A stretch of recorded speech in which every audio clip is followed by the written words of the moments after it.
Call to order the City Commission meeting for Tuesday, March 15th, 2022. Let the record show that all commissioners are present. Mr. Winningham, are there any changes to the order of business? I'm going to say good evening, because I know it's evening somewhere, but good evening, Mr. President and Commission. There are no changes to the agenda or order of business. Thank you, Mr. Winningham. Any questions on the order of business? I look for a motion. Move to approve. Second. Motion to approve by Commissioner Oderman, second by Commissioner Frederick. All in favor, state aye. Aye. Opposed, same sign. Motion carries. Next item up is consent agenda. Are there any items on the consent agenda that commissioners wish to discuss? Hearing no discussion, I'd look for a motion on the consent agenda. Move to approve. We have a motion to approve the consent agenda by Commissioner Sobeluk, Second. second by Commissioner Walla. Any further discussion on the consent agenda? Hearing none, we'll vote. Mrs. Sobeluk? Aye. Ms. Walla? Aye. Mr. Frederick? Aye. Mr. Oderman? Aye. Chair votes aye. Motion carries. Our first item up this evening in Administration and Finance is our 2021 amendments and encumbrances, and this will be handled by City Accountant Morey. Welcome. Thank you, President Decker and Commissioners.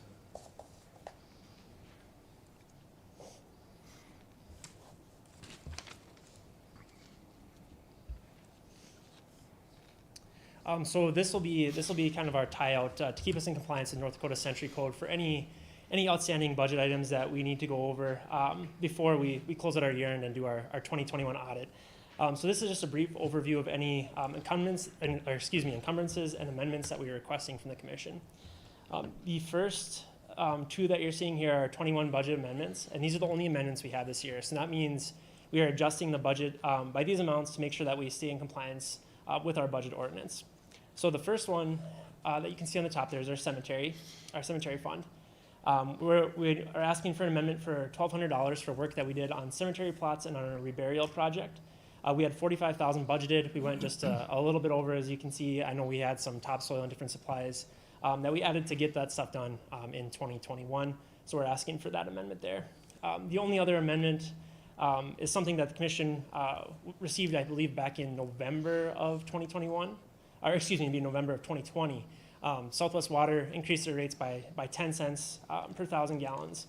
We increased our rates the same, so we didn't have any extra uses of cash, or any unbudgeted uses of cash, I should say. So our revenue increased, but so did our expenses. So the reason we're asking for this amendment is to stay within our budget ordinance to keep us in compliance again. Thank you. Any questions for Mr. Morey?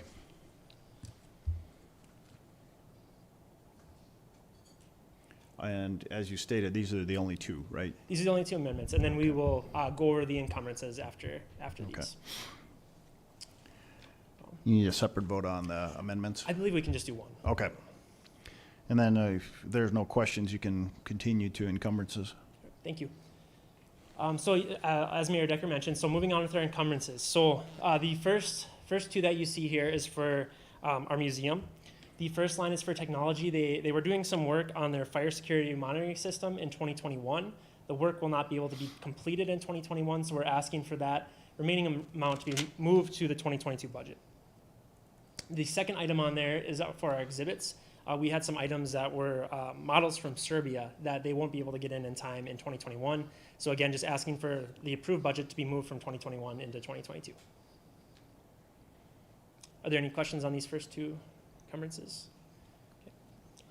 Okay. The next on the list is building and sites and their building and structures budget.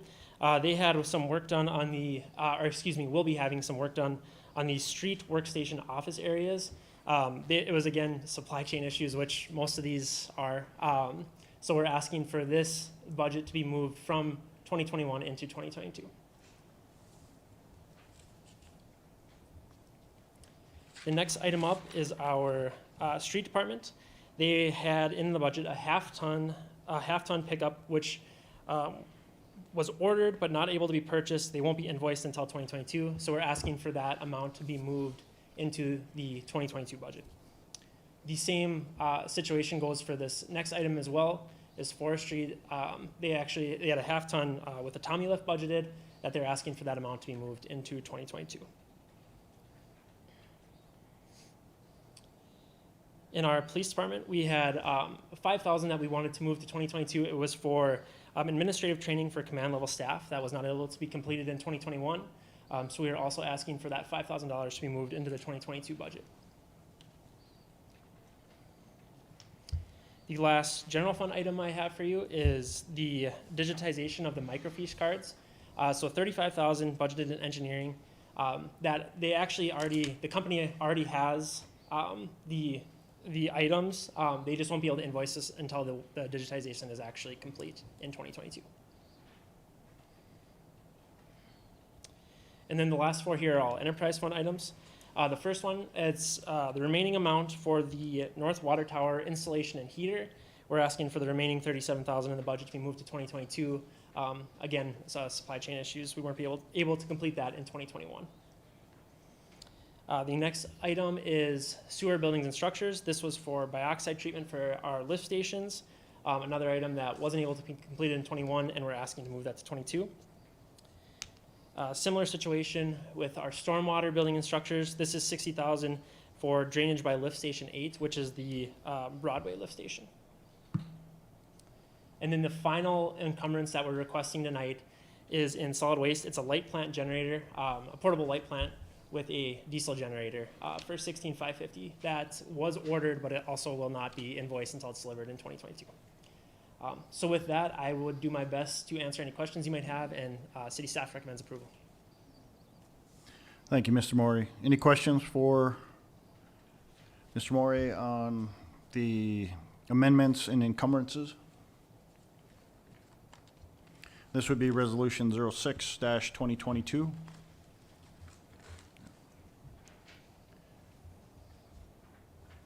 There are no questions. I'd look for a motion on Resolution 06-2022. Move to approve. We have a motion to approve by Commissioner Frederick, Second? second by Commissioner Sobeluk. Any further questions or discussion on Resolution 06-2022?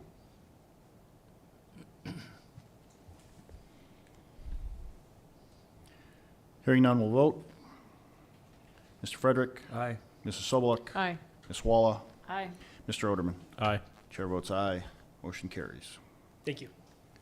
Thank you. Our next item up, we have a Winmer Roll CPA contract for our 2021 audit, and this will be handled by Deputy City Administrator Carlson. Thank you, President Decker and Commissioners. Before you was the engagement letter that we have received for our 2021 audit work that will be done this spring in 22. And as Accountant Maury said, that with the amendments and encumbrances, now we can close out the books and stuff. And then with this engagement letter, the only thing I wanted to mention, it is the same as we did last year. And for payment-wise, it's between 40 and 44,000, and we have budgeted the amount in finance as the 48,000 as we normally do. So it's within the means of that. I have no concerns with the engagement letter, and I'll stand for any questions you may have for the audit. Thank you, Mrs. Carlson. Are there any questions for Mrs. Carlson on the 2021 audit in this engagement letter?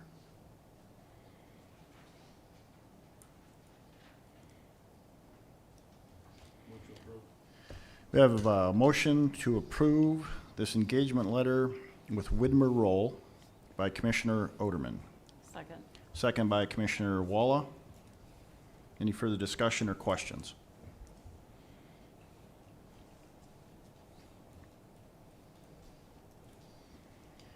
Hearing none, we'll vote.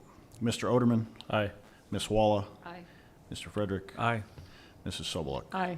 Chair votes aye. Motion carries. Thank you. Thank you. Our next item up is, as a commission, upon receiving Mr. Winningham's resignation, we did not have the discussion to accept the resignation. We did have a discussion at our special meeting to look into appointing an interim. So the first thing up that we must do is we have the consideration to approve that resignation for Mr. Winningham. Commissioners, are there any questions, comments? Not, I'd look for a motion on Mr. Winningham's resignation.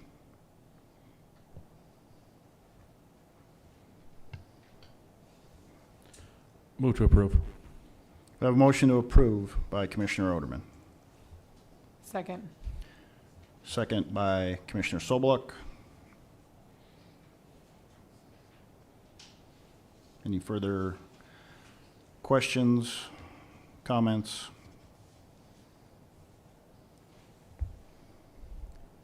I would just say I wish I could vote no and force him to stay. Likewise.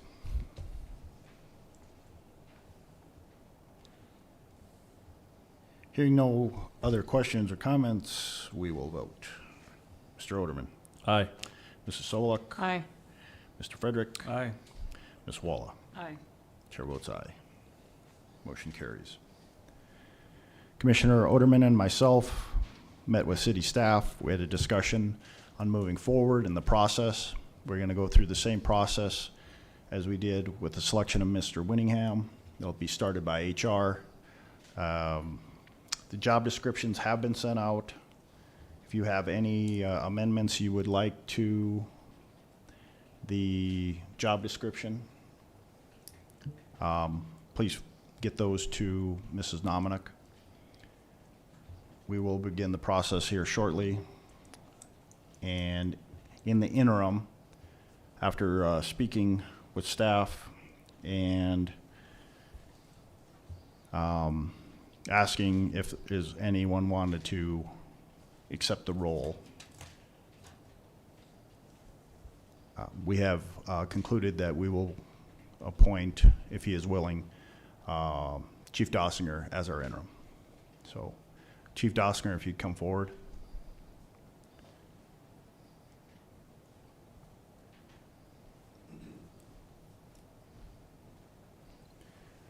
Good evening, Mr. President, members of the commission. I just want to double check Chief Dossinger is still willing to step up and fill the interim role. At this moment. Yes. All right. So with that, a couple of things. We need to appoint Chief Dossinger in the interim, and also discussion on the interim salary.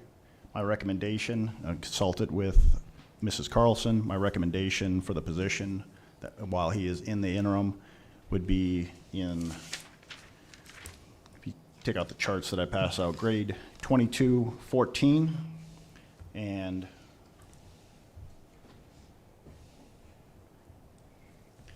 I don't know, you probably don't have a chart, I don't but have a sheet in front of me, so. but she can flip that out for you to, if that would be acceptable while you're in the interim role.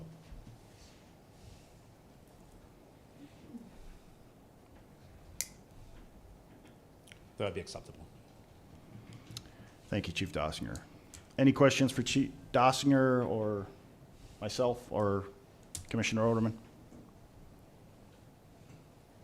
Mr. President, before you do officially vote on that, just so we wanted to note it for the record, because Chief Dossinger is currently under the City of Dickinson Police Department pension, there's a quirky statute or city code that talks about the transfer of those pension plans between city employees and fire and police department employees. So we just want to make it known for the record that while he's serving in that interim capacity, that he will remain under the police department pension and not be transferred over to the city employee pension. We don't want that to be Yeah, messed noted. up. So. Any other comments, questions for city staff?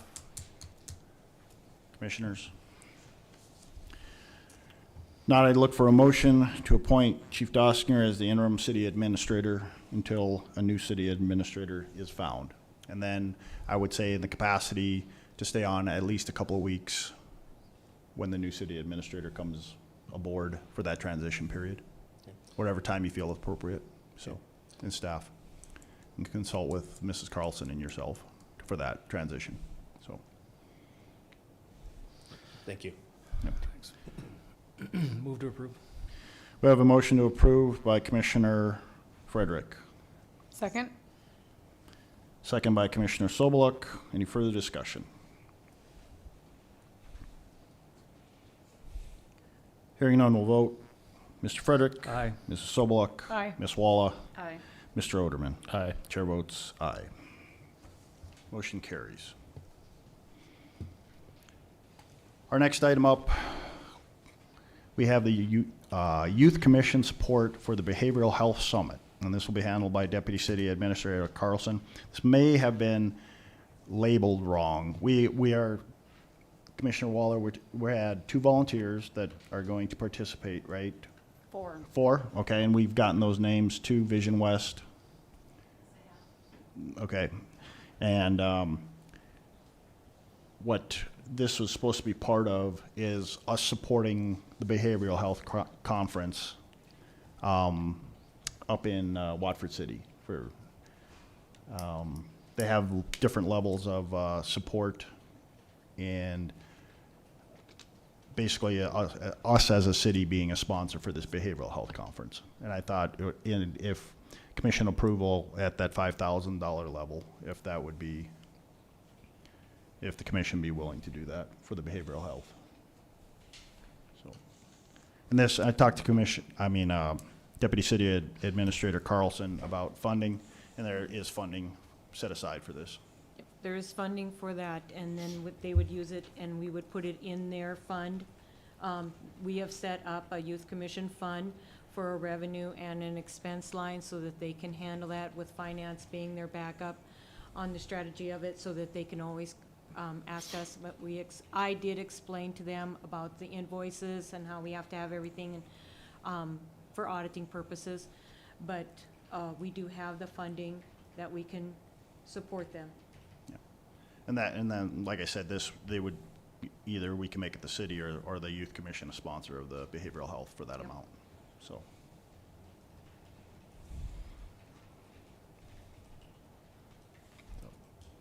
I guess I'd look for some discussion or a motion on that.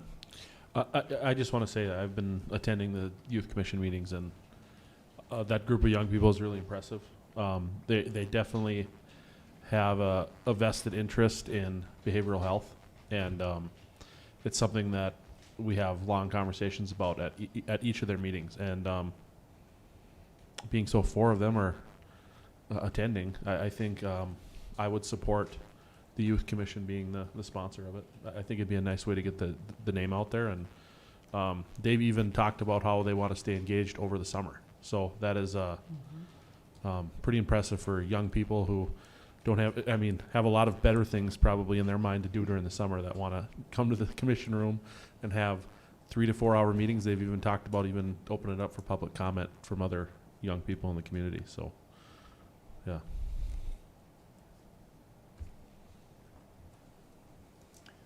So is that a motion, Commissioner Oderman? Yeah, I'd make that Okay. motion if that's what you're looking for. All right. Second. All right, so we have a motion from Commissioner Oderman, second by Commissioner Walla, to the tune of $5,000 to be placed with the Youth Commission to help sponsor the Behavioral Health Conference in Watford City, put on by Vision West. So, any further discussion? Mr. President, I would just like to thank Commissioner Walla for stepping up to be a chaperone of sorts for the trip up to Watford City. Should be an interesting ride. So,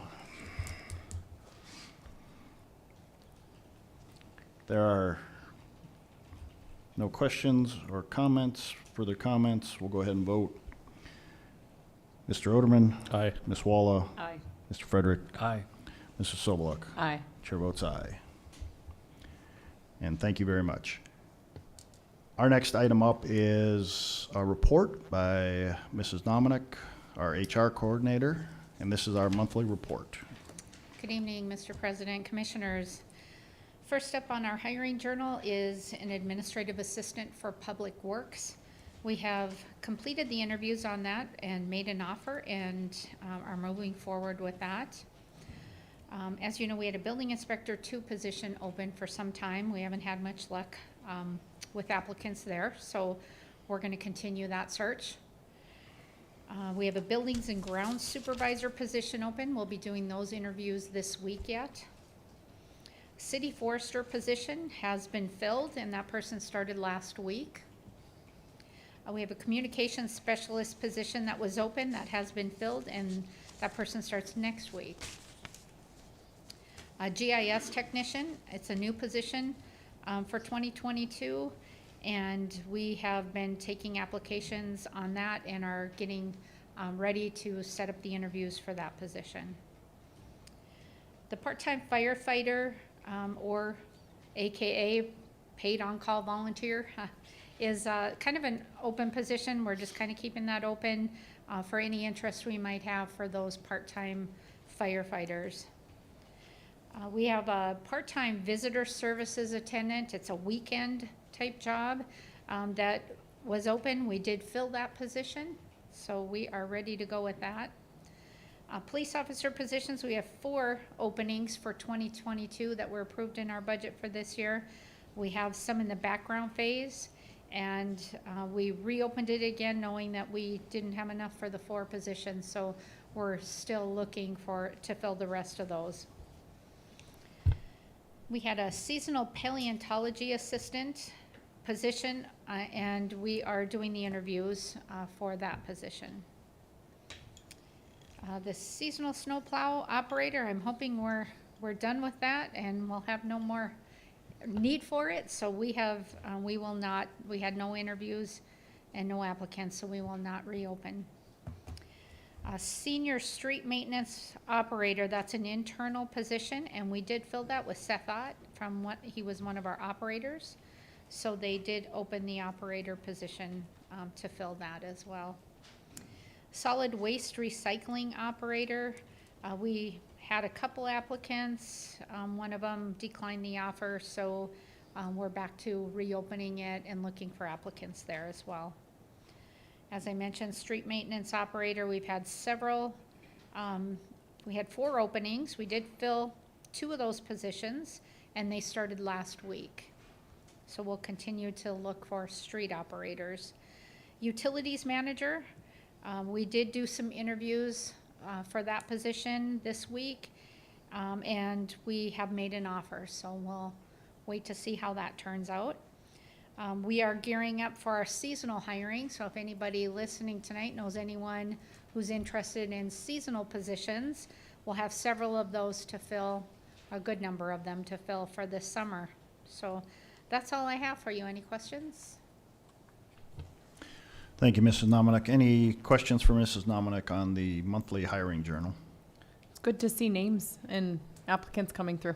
Yes. great. Yes. And good hires. All right. Thank you. Thank you. Our next item up is public safety, and we have one monthly report, and this will be handled this evening by Interim City Administrator Dossinger. Good evening again, Mr. President, members of the Commission. I'm before you with the February monthly report for the Dickinson Police Department.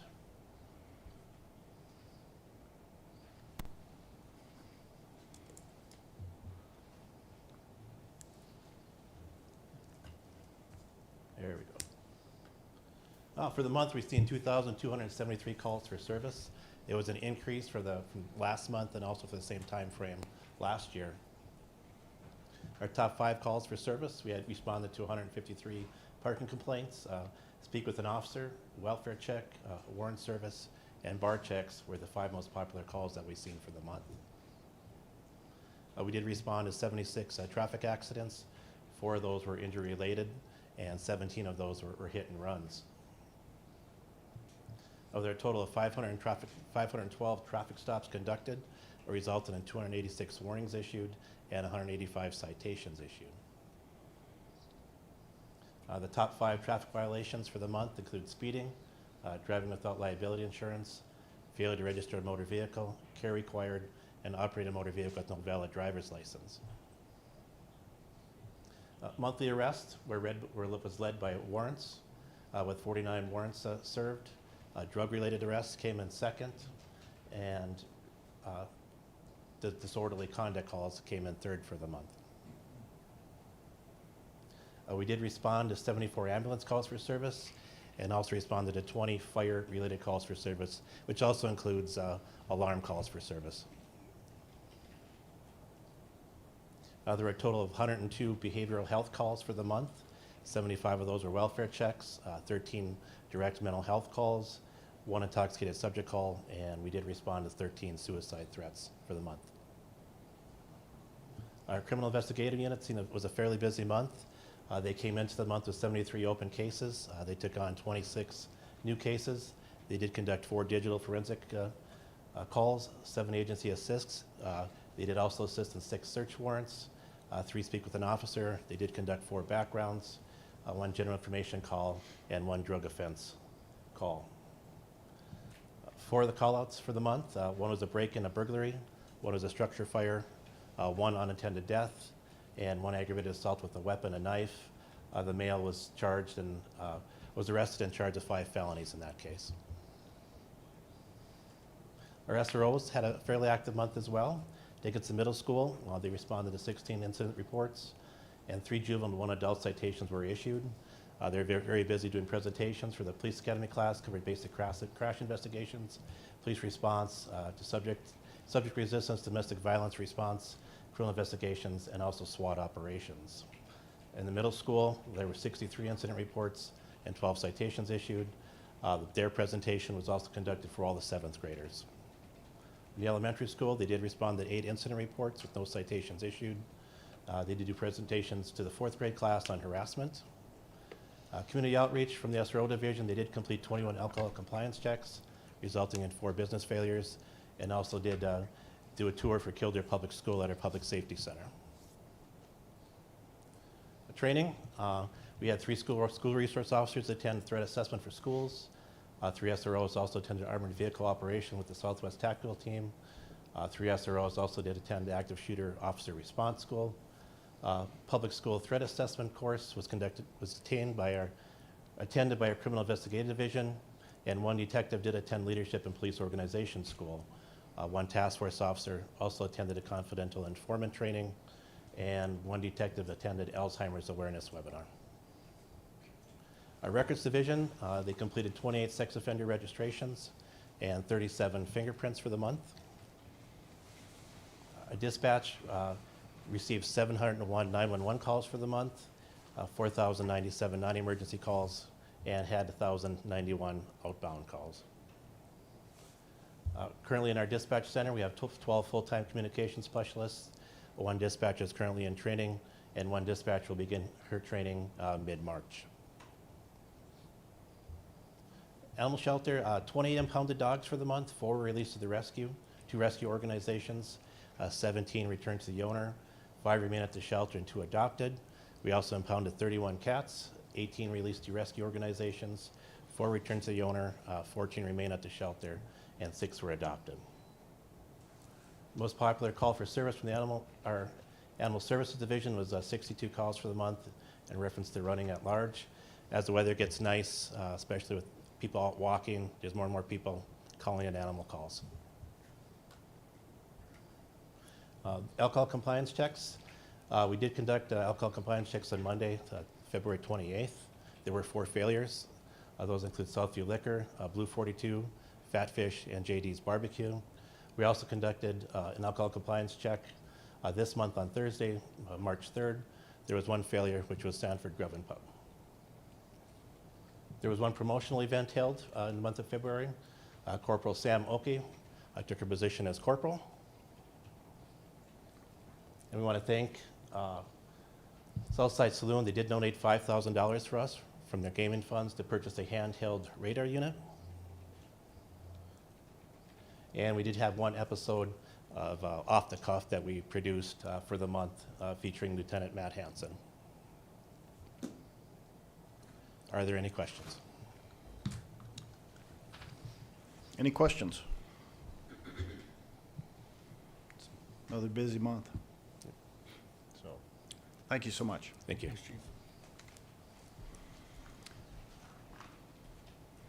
Well, we have some individuals in the back at 5 o'clock timetable, and I hear they're pretty excited to come into Dickinson. So I'd like to welcome Moose International to the city of Dickinson.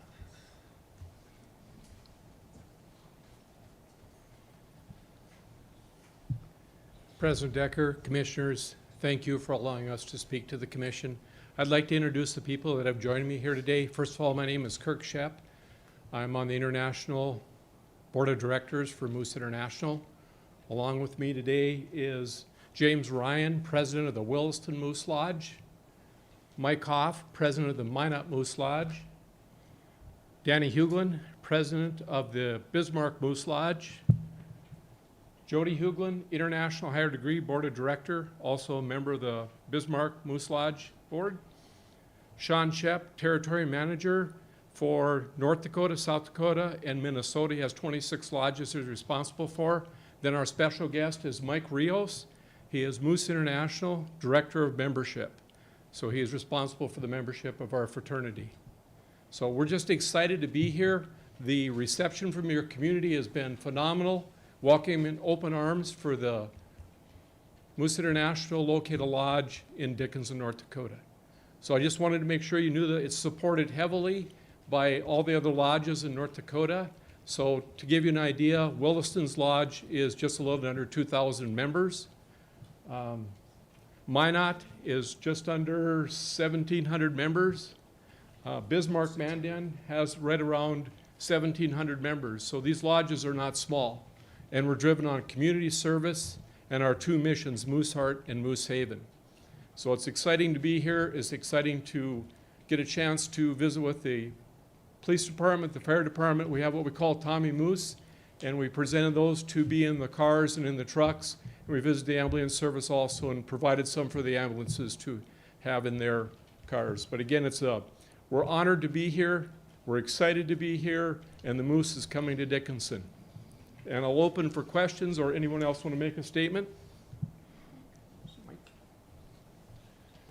Good afternoon. I would like to say we appreciate the opportunity to come before you today and kind of explain a little bit about what the Moose is. And there are some old misconceptions, but we house a child city located east of Chicago in Moose Heart, Illinois. Right now we have 125 children, and we take care of them from infancy all the way up to adulthood, and even with scholarships, sending them to college. These are children that would otherwise not have a chance unless the Moose intervened. That is part of our philanthropic efforts with the Moose on an international scale. We have a little over 1,400 lodges nationwide and in Canada, and about over 850,000 members nationwide. The presence in this community would be geared toward community service, and that would be our goal, and also provide a social atmosphere for people to go to in a safe environment and socialize, and also participate in community service efforts. So the new paradigm of all the new Moose Lodges that we open up, we're going into the communities and asking how we can help, what the needs are, and how we can help provide that. And the Moose International organization, this umbrella of all the lodges, we are in support of this initiative, very excited about this initiative, and we'll do anything we can do to make it successful. We have the resources, we have obviously the dedicated individuals able to make it happen, and we're just asking for an opportunity to show you what we can bring to this community, and we appreciate the opportunity to come before you today. Thank you. Well, we appreciate you giving Dickinson this opportunity, and I understand that you're going to have a gathering here this fall, possibly? They say I talk too much. We'll be holding our annual convention in Dickinson, North Dakota. The Hawthorners, our host hotel, and the Eagles have been so gracious to allow us to use their venue for our annual convention. So we will be in on the city of Dickinson October 6th, 7th, and 8th. And we're excited to come to Dickinson. We will be looking at instituting that lodge before or at that annual convention. And how many members are you anticipating? For About this? 1,000. 1,000? Oh, So we're very excited. And we'll answer any questions you may have. and you're looking right now for prospective, Correct. Today was just basically getting to the community to know about us and kind of tell what our missions are. And then we'll be back in Dickinson asking for some memberships. And basically, it's an annual dues, and the dues will be $50 per year to become a member of the Moose Lodge.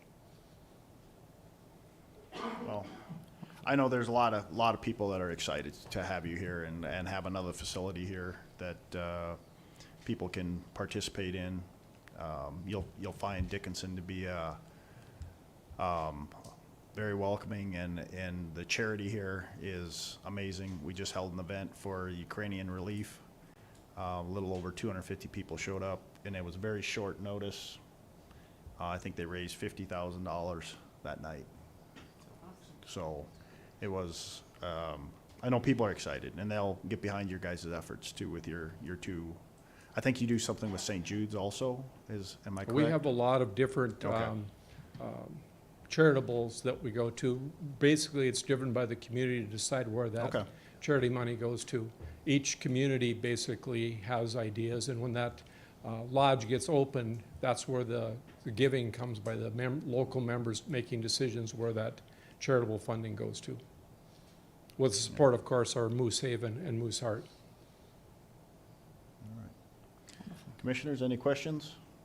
Welcome to Dickinson. Thank you. Can we approach and give you some pins, Darren? Yeah, sure. You want to go ahead? Sure. Jody, you want to help?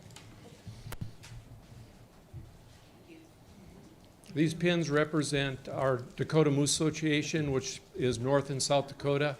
The two states join as to one to be the Dakota Moose Association, and Dickinson would be under the Dakota Moose Association.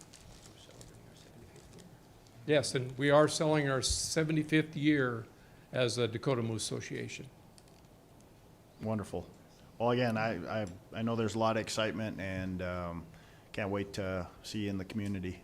Get up. We'll and- be here. All And- right. Thank And we you. appreciate the opportunity. And again, I want to thank the people that showed up to support today. These are lodges across North Dakota that want to see Dickinson succeed. So this is absolutely something that's very important in our lives to bring a lodge to Dickinson, North Dakota. Well, thank you so much. Thank you. Thank you.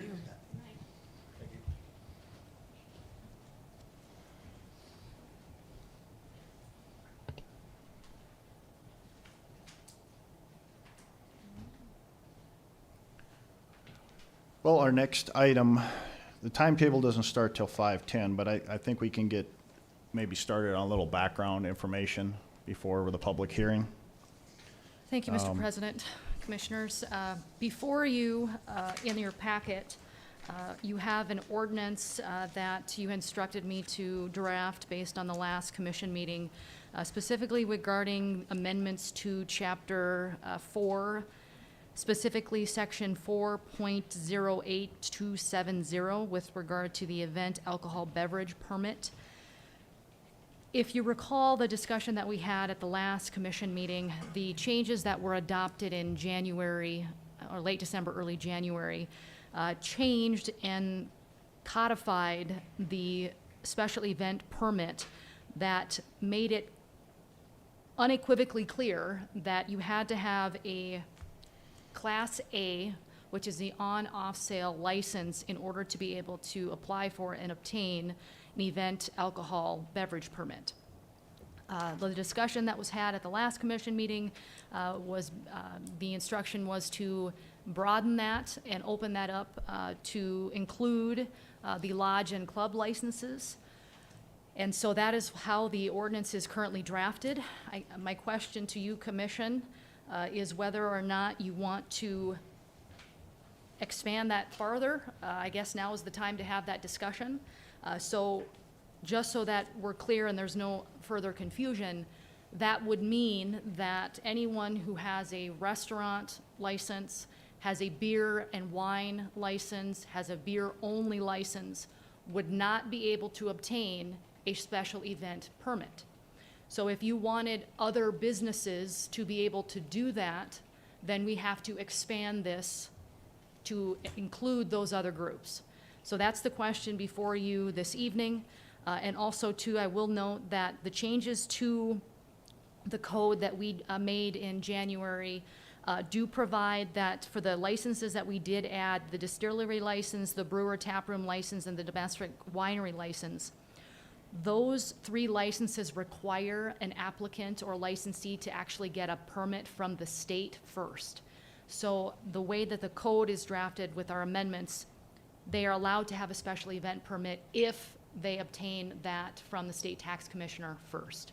So we will make that clarification. But I'll turn it back over to you if you have any questions. I think a couple of the options are to amend it as you've currently suggested based on the last meeting and open it up and expand it to clubs and lodges. Option number 2 is to open it up to any licensee. If you do decide to do that, I think that we need to probably go a step farther and have a discussion about the types of alcoholic beverages that would be dispensed by a licensee. For example, if you have a beer-only license, should it be limited to distribution of only beer in that special event?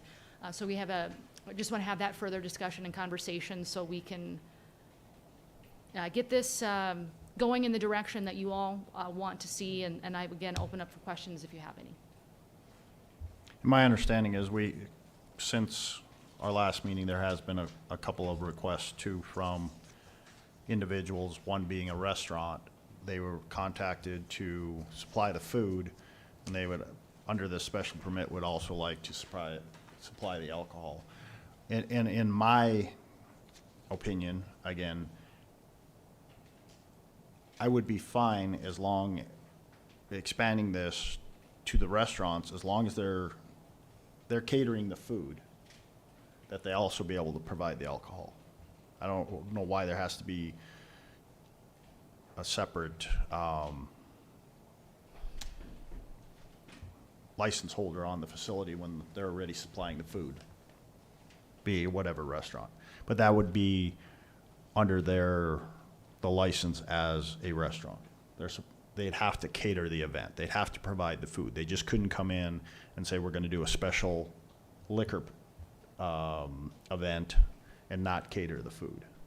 It'd be under the purview of their license, because that's what their license is. They're a restaurant license. So they'd have to cater the event, and then they'd also be allowed to provide the alcohol for that event. I think the challenges for a lot of the community members that are running these special events is finding an establishment with enough staff to help them. And the restaurants are stepping up and filling that gap right now. I don't know if all the bars can do that with their limited staff, have a special event and run their bars, or the liquor stores, but I know that's why some of these events have stepped up, like Make-A-Wish, that King of the North that's coming up, some of these other ones. They're just trying to find somebody that can actually service the event. So I guess my recommendation would be to have the on-off sale license, the lodging clubs, and any restaurants. If we wanted to expand that, I agree with Mrs. Winko. If it goes to the other licenses, they could only serve what their license allows. So if they put in for a special use permit and they have a beer only, that's all they're serving is beer. So, Mr. President, Mr. Odom. the thing I struggle with expanding it out to everybody is, we have an eye clinic that has a liquor license. We have a barber shop that has a liquor license. Do they really, I guess I struggle with a business where it's like supplemental to their business, being able to cater off-site and set up a wet bar. And that's a fair point about the restaurants. I, as somebody who has planned events in Dickinson, it can be very, very hard to find a business that's willing to share their liquor license with you so that you can hold your event and provide alcohol. And staff. Yeah, and staff. And that's a real concern. I think that was the big concern 2 weeks ago when the Eagles made their presentation during the public comment period. I think the reason I leaned towards the lodge club licenses being included was, I think if you ask the average Dickinson citizen, what do you see the Eagles as or St. A's as? They would say, I see it as a bar. And they know it's a lodge and club, but to them it's a bar. And so to me, it made sense to include them because that's a reasonable expectation that the Eagles, St. A's, maybe the Elks, I haven't seen their balance sheets, but a good portion of their revenue is from alcohol. Restaurants, on the other hand, maybe they are, maybe they aren't. But I know that there's a certain percentage that has to be food to get that 51%. restaurant license. So I do think that we have delineations already laid out in code that kind of make these different groups different. And I think the lodge club probably leans more towards that Class A license as opposed to restaurant, just because of the nature of their clientele and the business that they conduct there. However, I mean, you make a compelling argument for the restaurant piece. Especially, I mean, if you're already going to be there catering the meal, why not also be able to cater the alcohol? So I would have no objection to that. However, my first choice would be just as Attorney Wanko has presented it here. I have one question, and I'll direct this towards Attorney Winkle. When, with our past ordinance, what it was 6 months ago, were we allowing restaurants or other liquor licenses? We allowed the lodges and the Class A liquor license holders, but could other people also do special events? My understanding, Commissioner Sobeluk, is yes. I think that was allowed by city staff to some degree, and Ms. Binstock can address those applicants. Has it been a past practice? Yes, and I think that was the reason why we went to codifying it to make it clear that this was going to be the result moving forward. And I think the concern from staff's perspective is the way that the current code is identified and written with regard to restaurants, beer only, beer and wine. It specifically limits the consumption of those alcoholic beverages on premise.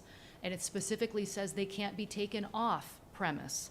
And so, that's the concern. So if you want to open that back up, then we have to go back in and amend those to allow the consumption under that license off premise with a special event permit.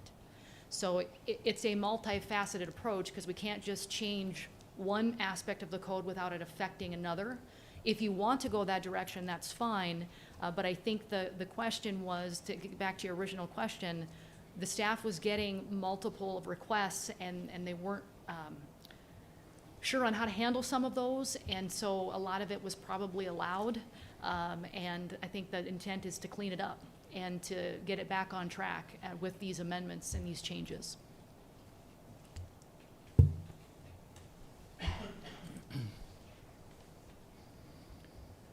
Well, I'll stand by my original comments. I would amend this to include one more set of licenses, and that would be the restaurants. Because if they're asked to cater, I think they should be given the opportunity to also provide the liquor at these events. So beyond that, I guess. Ms. Binstock, roughly how many of these do we issue a year?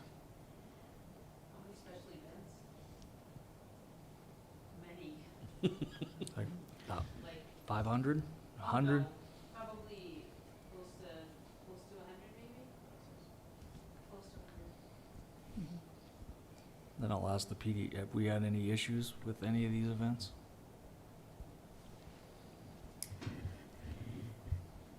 We only allowed them to have beer and wine off premises for anyone. We never allowed any of them to have hard alcohol.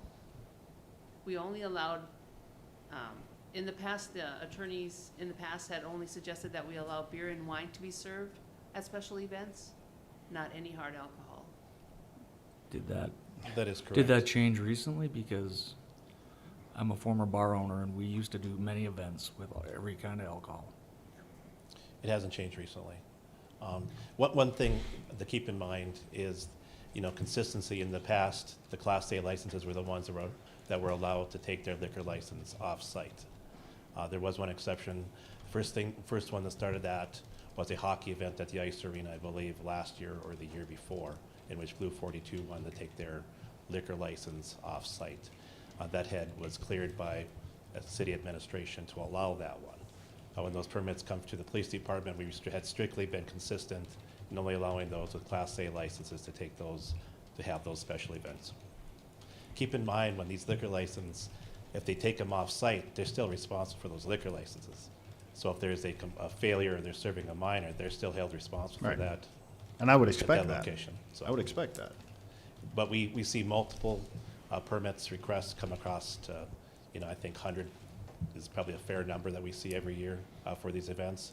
Do we have huge issues with them? No. As far as, we don't see a lot of issues with it as far as from a law enforcement standpoint. Thanks, Chief. Well, I would be open to that the permit allow for, I know we said that there's beer and wine only, but I can guarantee you, all of us have been at events. It has not been beer and wine only. But I'm trying to understand when It- that, I mean, I haven't owned. It depends on the type of liquor license you have as well, and if there's gonna be anybody under the age of 21 there. So recently, the Booster Bash at Trinity, those individuals had to be the age of 21 or over, in which hard alcohol could be served. Okay. So So there was So clarification. you have to have Yeah. clarification there. Okay. If hard alcohol is not gonna be served, events in which there's minors present, no. Unless there's a special area dedicated for that, Okay. such as a beer garden. Yeah, that makes sense. I mean, that's, we would Yeah, have, if it's we had 21 a and- special area always when we did events or. Ms. Binzak, I guess I would have a question for you, and maybe it's more information for the commission. Of the applicants that, or of the applications that you get, how many would you say come from entities or licensees that are not restaurants, on-off sale licensees, or lodges? So the other categories. There's very few others that would. It's mostly, Class A licenses that come for special events. Like the Eagles Club, they have very few events. They have specific events like we have seen in the past. I mean, the Rough Rider Days. But that's out of in the county now. Oh, Like that's if they true, I have the guess. rodeo and stuff, that's out in the county.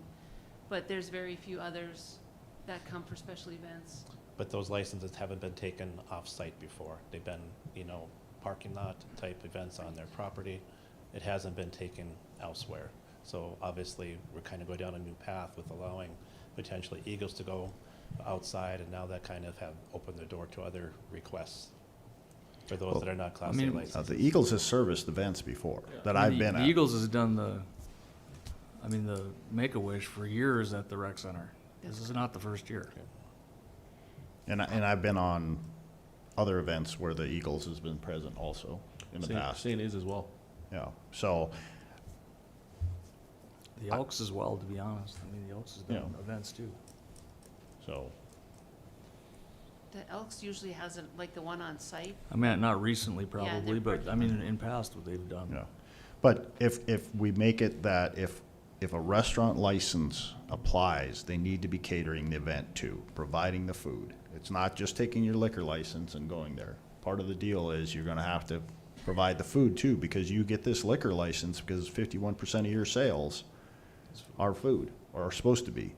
So that's the way I envision it too. If you're catering the event, you have a liquor license, be it Players, Fat Fish, Blue 42, whomever, because that's your license. You have to be providing the food at this event. You're catering the event. So, I mean, with, I guess, and anything that happens out at August House will be out in the county, right? So that's a whole different animal out there. That's up to the county. But I can see more and more events because people are strapped to try to find locations.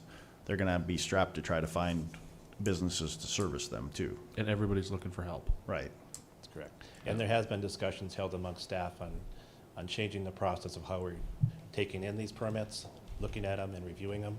Personally, I would like to get them outside the police department to either some type of an advisory committee or bring them back to the executive team to review, so that it doesn't fall on the enforcement arm. So that's going to be worked on moving forward. Okay.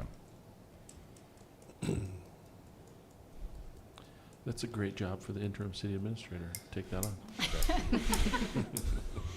I mean, do we have a written set of policies that when somebody applies, we hand out, or they're set, or do we just? You know, their first stop has been to Rita, as far as what they come in and apply for them. You know, one thing we'd like to do is also get an online system in which they can apply electronically for those, and it would be forwarded to the executive team to review prior to the executive team meeting. So we can look at some of those changes. And one thing then, we do have to hold true then, if they're required to submit these applications 7 days prior to an event, we have to hold that so somebody just doesn't come in with a permit 2 days before and it doesn't get reviewed. Yeah. And then city staff feels the pressure to approve these. Yeah. No, there is responsibility on the provider of these events to get it in a timely manner. It's no different than when we require you to submit your stuff to planning and zoning. It has to be in by a certain amount of time. Or to be reviewed by us here at the city commission, it has to be in by a certain amount of time. Make them adhere to the standards. So I think we were, when we were discussing chapter 4, when we put this into effect, we are so wrapped around the axles about convenience stores that this was not looked at. This Well, was- I did maybe make a misstatement 2 weeks ago when we were visiting. I don't remember talking about this about lodges, but the more that I'm recollecting, I do remember talking about this as restaurants and just Sure, allowing yeah. every liquor license holder to be able to sell anywhere essentially. And, I would be in agreement with the lodges being able to sell it, at a permit, a special event permit, especially since that is their, most of those charities, they donate it all back to. But, and they're mainly, like John mentioned, they're mainly, like a bar.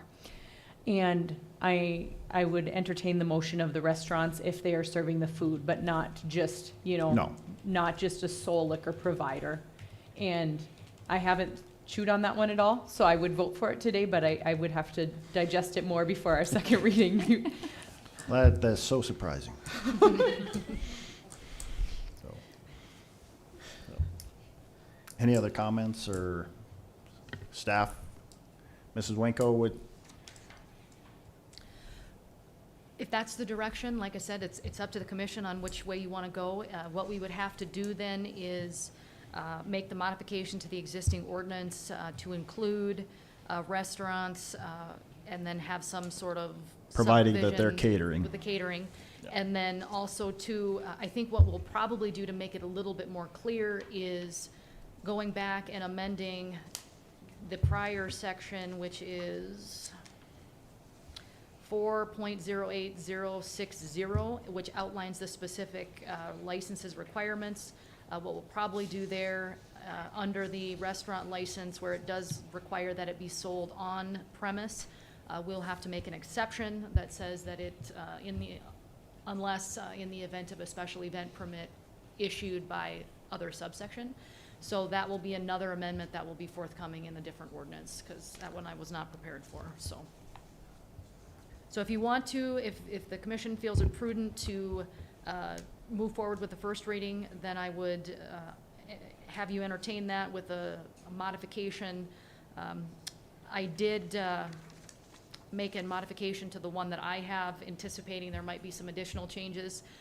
Essentially, what it would be is the following, identifying the following classifications, listing them on, off sale, lodge, club, and then we'll add the restaurant with, again, with the catering provision, and then the distillery license, the brewer taproom license, and the domestic winery license, subject to the permit issued by the state. By the state.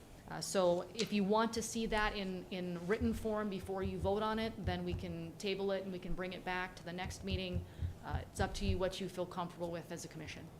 I feel comfortable with it, Well, I feel comfortable too. Let's hear what people have to say during the public hearing, and then yeah, so. we can decide how We'll comfortable we open are. up the public hearing and go. from I there. I do have one more question on the, if we would allow a restaurant a license and they would have to claim to the city how that they're also catering the event. I mean, that's a, you guys can do, you can ask who's catering. I mean, you can make sure there can be something on the form that says they're also catering the event. It's just a technicality essentially. It's not a big research project or something. The majority of these are still going to be the on-off sale licenses in the lodges. The restaurant ones are gonna be far and few between, I would guess. But you never know. Maybe they look at it as a business opportunity now.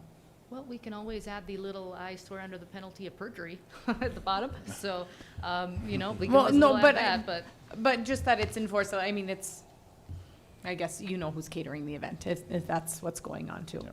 And, okay, my question's answered, thank you. Thank you. Any more discussion or questions for staff? I'll open up the public hearing here in a second. You can stand there, it'll open up in a second, you don't have to sit down. No. Any other questions for No. commissioners? Not, we'll open up the public hearing. If you have any concerns, comments, questions for city staff or the commission, please come forward, state your name, and let us know your concerns or questions. So thank you for letting me come up. Kelly Scharf with Fatfish Brewing. Just in regards to what we were just discussing, or what you guys were just discussing, we are the ones that actually have been approached for the King of the North event, which is next weekend. Not knowing that this had changed, Fatfish is also something that we have never done in city. We have taken our license off in the county before. We have not done one in the city. We've done permits at our own facility, but they have requested us to be their caterer, so we are doing all of their food. But as the brewery, they want us to be able to bring our alcohol as well. And so if this is something that is being discussed, this is next weekend. It is next Friday, Saturday, and Sunday. They're bringing over 1,000 people. We have already ordered food, so we are catering them either way. But I do ask if there is any sort of special permit or special approval that we could get for us to be able to complete that, as we have been in the planning phase with them for over 6 months on this. What's the turnaround time on a state license? They will not need a state license, Well, because they're a brewery, right? but they're We're a using their restaurant. restaurant They're license. gonna Oh, use their okay, restaurant yeah, all right. license, Yeah. so. They would be able to, if we, much like we. I'm willing like to we give did them the for same, yeah, Eagles. as we gave the Eagles 2 weeks Yeah, ago. a Yeah. set of motions like we did for the Yeah. Eagles. Yes. Setting precedents here. I know, it's tearing at my heart right here. So, yes, it could be done, Commission. The intent is you're changing the ordinance anyway. Right. so. So, something caught me in your conversation. So when you have dueling pianos or something there, you have to apply for a special permit? To be able to take our alcohol outside in our parking lot, yes. And the Oh, city okay, reviews you take it it. out in the parking lot. Yep, the city reviews it, and the police officers take a look at it, and they tell us, we have to show them where we, have our beer garden, and where things are set Okay. up, if it's 21 or, I didn't realize you yep. had a that's- beer garden during that time. Yeah, I this was is just- surprisingly the first time we've actually ever applied to take our license off premises in the city. Okay. I think we'll make that accommodation, much like we did for the Eagles for the Make-A-Wish. Okay, thank you. Appreciate it. Need a motion on that one. I'd After the move, public hearing here, Okay. so, anyone else from the public? Also, if you're watching online, you can call in 701-456-7006. Control room if you want to dial that up. Got NASA behind us here, so.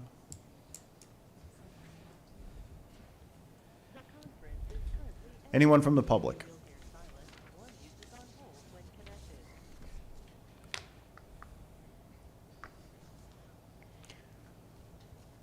Anyone from the public have any concerns, questions for the city commission on this matter? Seeing no one else has any concerns or comments for the city commission, I'll close the public hearing. Commissioner Frederick, you had a comment or question? Well, I guess, speaking to Ms. Binstock the other day about some of this stuff, I mean, I asked if we have any written policies of what's required and how it has to be done is, I mean, she had brought up some situations where a beer and wine licensee had a whiskey tasting. But did they apply for the event permit? Did anybody apply for the event permit? Because I've been to a couple of those, and my understanding is the Class A licensee was doing the whiskey tasting there. So that's where I'm trying to get an understanding. I mean, they can serve whiskeys, so somebody else has to bring the whiskey there. That's correct, and they don't, I know who you're talking about, I know they don't apply, and they have they have many events that we've tried to visit with you guys about, and I know you guys had stated about that that you guys feel that we have pick on some of these people, but we don't, we just want the liquor license holders to be in compliance. Well, when you say many events, I mean, if they're holding anything inside the confines of their building, If they only have they don't beer- need a permit, That's correct, if they have beer and wine. if it's just beer and wine. Right. But then But some- if they want to go and put a little thing on the sidewalk, then they need a permit. Well, actually, they're not allowed to take their license off premises, and if you have it in the street, that's considered off, so they should have a special event. Let's see, this is where I know, and then. this is where we have issues. I mean, if they want to have a beer tasting and they want to close off part of their parking lot, some of those licensees are not allowed to do that. If they want to have a whiskey tasting, then a Class A licensee would have to bring the whiskey there. I mean, With a special use permit. and still get a permit, Yes. correct, because they'd be taking it off. And Commissioner Frederick, to answer that question, I think, and maybe Chief Dossinger can answer this, I think the PD has allowed certain establishments to use a little bit of their outside areas in some respects. When they have applied for a special event permit, keep in mind when they apply for their alcohol license, they have to identify the alcohol service area. So that's the interior of the building, or potentially a patio. The parking lot area where that's why they have to get a special event permit, because that is not a designated alcohol service area. Hence the special on the special use. And that's a special Yes. event permit, a special use permit. But according to what we're talking about here, they're not allowed to do it at all. Am I correct? No. If it's inside the facility, Yes. But I not a mean, they problem. can't, but we've allowed them to, some of facilities to do it in their parking lot with a special permit, but, I mean, we're saying right now that we've not allowed it, and that we're not, that's where my confusion comes in. I mean, We've allowed it when they've got a special event permit. But Without the permit, they're not supposed to do that. correct, but what you're saying is that they're not allowed to do it, or They- Rita's saying that they're not allowed to take it outside no matter what, because it's not allowable, I because think it's off the premises then. in the past, there has been a certain circumstance where that establishment has been allowed to go slightly outside of premise. I don't know if it was a patio area or whatnot. Should it have been allowed? I guess it's a question. But the answer is, what do we do moving forward? How do we clean it up? What expectations do we set for all of those business holders to say this is the expectation of the city moving forward? Well, and then that's where the clarity comes in on my part. I mean, do we want to not allow them to have something once in a while? I mean, if they're doing it every weekend, maybe that's a different story, but if a couple times a year in the summer, do we want them to have that ability or not? I guess my question would be, why couldn't they do the same thing that like other organizations in town do, like where they go to a Class A liquor license holder and say, hey, we'd like to have a whiskey tasting. Would you come and provide whiskey at this event? And I believe that's what they're doing. What I'm talking about is if they want to rope off a little bit of their parking lot for one event a year, a cigar thing, and have extra people and they want to serve beer out there. I mean, like a patio permit for especially, I mean, it's a discussion point, that we don't want to do this again. This is Yeah, like no, I probably the agree, fifth I time agree. I've done this since I I've been agree. on here in 6 years, so. The question, I think, to that, Commissioner Frederick, is, and I think the city staff would say that, yes, you should get a permit, because one, we want to know what's being dispensed outside of that area in that non-designated service area, and it's a way for them to monitor it. So if it hasn't been done, it should be done, and it's a way for city staff to track it. So we don't want to, but then if you do that, then again, we have to allow it under this parameter because they wouldn't have the ability to go off-site with the permit, Well, with the license. I mean, that's where I'm going. That's where I'm going with this. I mean, this is the clarity thing we need to get cleaned up. I believe they've asked for a permit when they've done those events. Most of the time they ask. There are several times Or that we have apply for, already. but what you're saying is they can't even apply for a permit because it would not be allowed. Well, they could. No. They would just If have, it's- if they would it's- have to have another liquor license holder come and provide the liquor. Correct. They could still hold the event. Even their own beer and wine, they couldn't serve out there. That's, It's gotta be on premise, so that's inside their four walls then. yes. That's what the intent would be, because So it's in that They designated wanted to service serve their areas. beer and wine for one event a year or two events a year and close off 100 square feet of their parking lot and have a beer garden. That would not be allowed. It would be considered off premise. I'm not saying, talking about bringing in liquor. I'm talking about what they're licensed for. Or a wine tasting or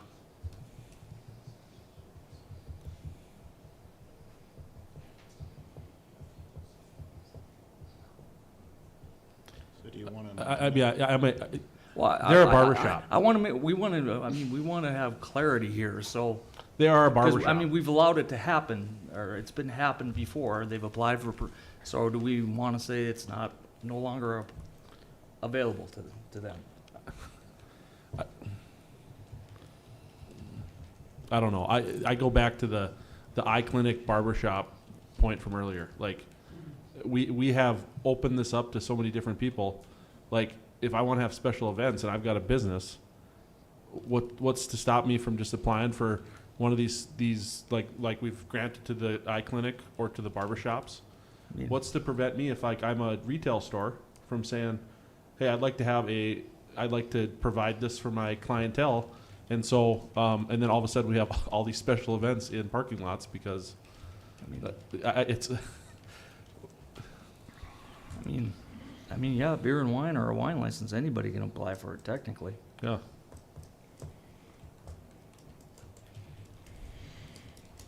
I mean, like I said, we talk about setting precedents, but we have a precedence out there already. And that's then- what the staff want clarification on. Well, I think everybody does. I mean, so do we want to? So when places like this are serving alcohol, is it on their private property, or are they like using the neighbor's space, or like could there be something in there that you can apply for a special use permit on the confines of your property, but not in that, within the four walls, if it's a beer garden type of event, that it's not, they can take it anywhere, but if it's, An example is when the beer gardens, we close down streets for the beer gardens, For Rough Rider Days, correct? Rough Rider Days. Yep. So that's public right of way. Technically, the sidewalks are public right of way, and portions of those get closed off also by different Yeah, establishments. I mean, there's different bars downtown that close off the public sidewalk too. Right. And have little That's what I patio mean. areas. I mean, And that they have to require to get a sidewalk permit, and that goes to Mr. Schwint's office to approve those. If he's here, maybe he'd like to comment on that. but I mean, are those allowed in here? I mean, I don't see anything about those in here. That's another thing I'm asking. About I the mean, sidewalk? these permits? serving their alcohol outside their walls on the sidewalk. 'Cause, I mean, we do that now too. I think, again, the intent would be that the alcohol is being dispensed in the normal course of business in the designated area. If you want to dispense it outside of that, you need a special event permit.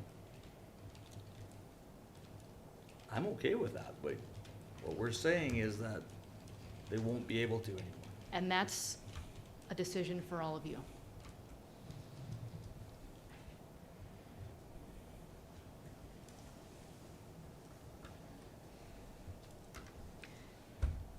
so as we're talking about this only pertains to non-Class A license holders, non-lodges, And should we approve what we talked about earlier, non-restaurants? So it would be the beer and Doing the wine. catering.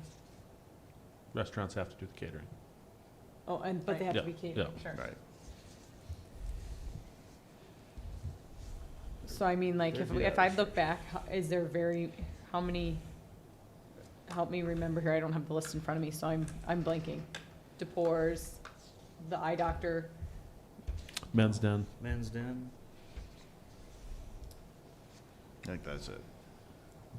No, I think there's There- more. there- There's A fewer restaurants, I yeah, believe, there's have few the beer restaurants only. just have beer only or beer and wine only. Oh, So- Dakota Diner and, Country Kitchen. Kitchen. But there's one, isn't there one up in the mall parking lot? that's Qdoba? Subway sandwich. Oh, yeah. Yeah, Qdoba, Qdoba. yeah. I think Qdoba has has a one. license, Yeah, there's quite a few. a beer license.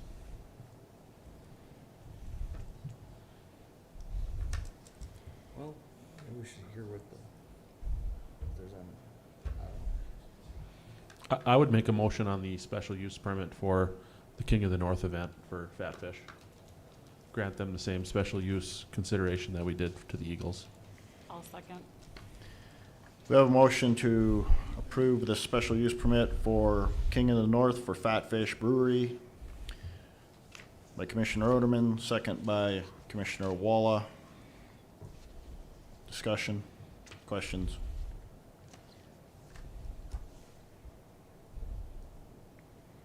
Hearing none, will vote. Mr. Oderman? Aye. Ms. Walla? Aye. Mr. Frederick? Aye. Mrs. Sobeluk? No. Chair votes aye, motion carries.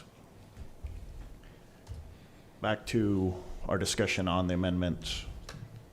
So far, the amendment, as we've discussed, is the license for on-off sale license, lodging clubs to include restaurants, as long as they cater, the caveat provision that they must cater the event that they're asking the special use permit. But the question on the table is, what are we going to allow on special use permits, such as if DePorus wants to section off a sidewalk? Is that where we're getting at?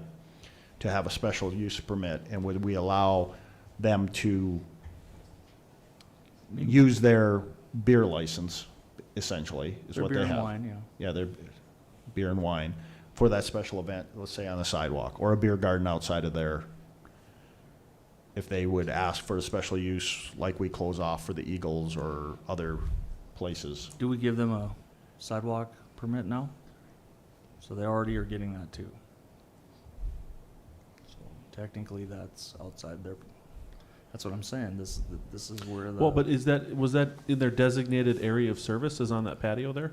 No. Like Blue 42, is that their designated area of service? No, they have to get a sidewalk permit. Once they open the door, they get a sidewalk. Mr. Schwint, there we go, let's get. But I mean, that's not a special use permit though, that's just an addition, it's like an addendum to their license, right? Commissioners, good evening. It's a public use right-of-way permit. It's Okay. actually a separate permit that is designated for a period of time. What they do is encompass just that seating area with their liquor license. So that Okay. expands their, because I doubt, do they draw that in when they renew their license? No.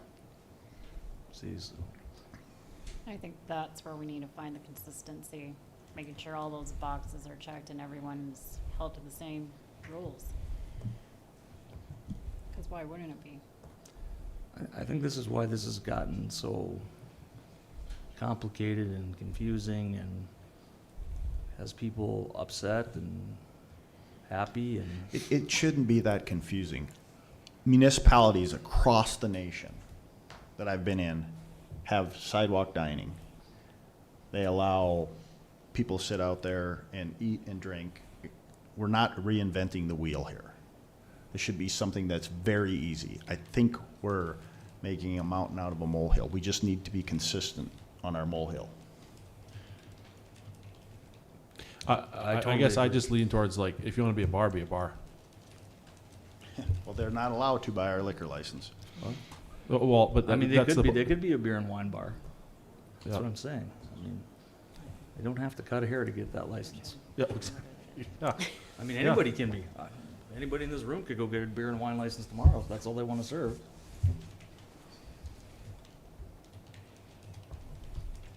Obviously, there's caveats to that. They can't do off-sale, so they can, you know, but.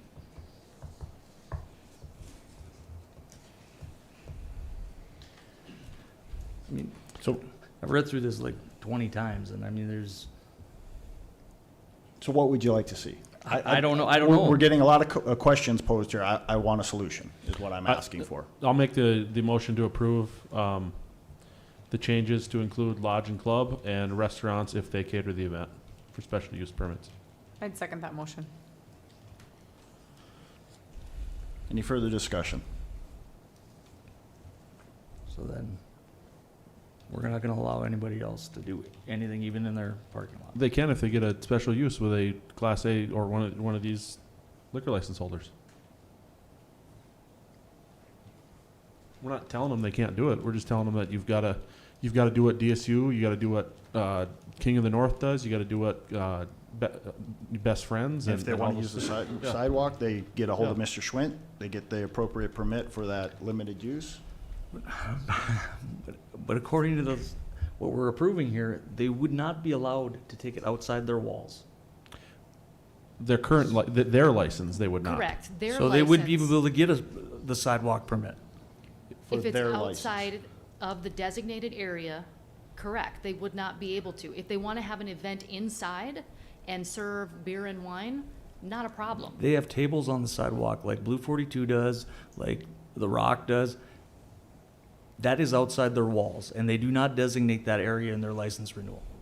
Then that may be something that they need to start considering, that they're going to be serving alcohol outside, But- then they need to be informing the but city staff when they apply. They can't designate city right away as their serving area.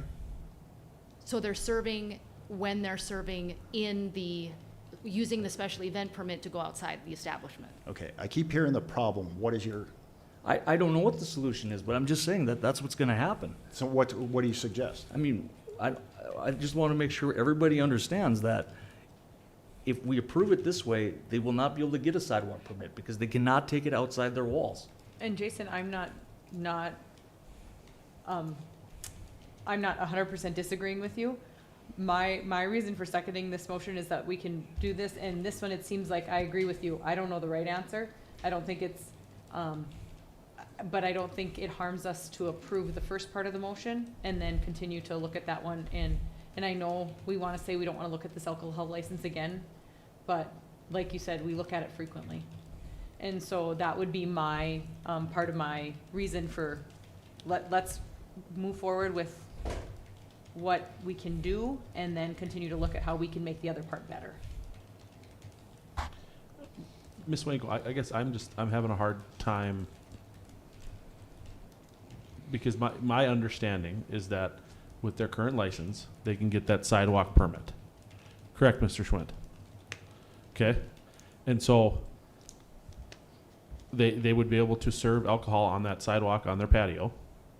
However, if they wanted to expand that area and have a special event, either inside their building or out on that patio or in their parking lot, wherever, they would have to go to one of these other three designated groups in order to hold an event like that.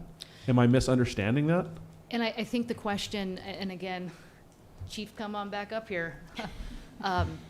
They have allowed in certain circumstances for, I believe the establishment where they're talking about, to have those events outside of that area. But if I recall, and Chief and Ms. Benzock are probably going to have to be the ones that answer this question, is that being done without a permit or with a permit? So they apply for the public space right-of-way permit. So Okay. the Blue 42, the Rock, sometimes the Esquire Club, they apply for that public use, be able to utilize that sidewalk. When they have special events, then they apply for a special event permit to have the ability to serve large groups of alcohol, such as when you have your Rough Rider Day events and stuff like that, where they could have their beer gardens on the sidewalks.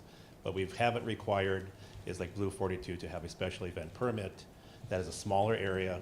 We've just recognized that sidewalk permit, in a sense, to be able to allow them to serve their food out there and their alcohol.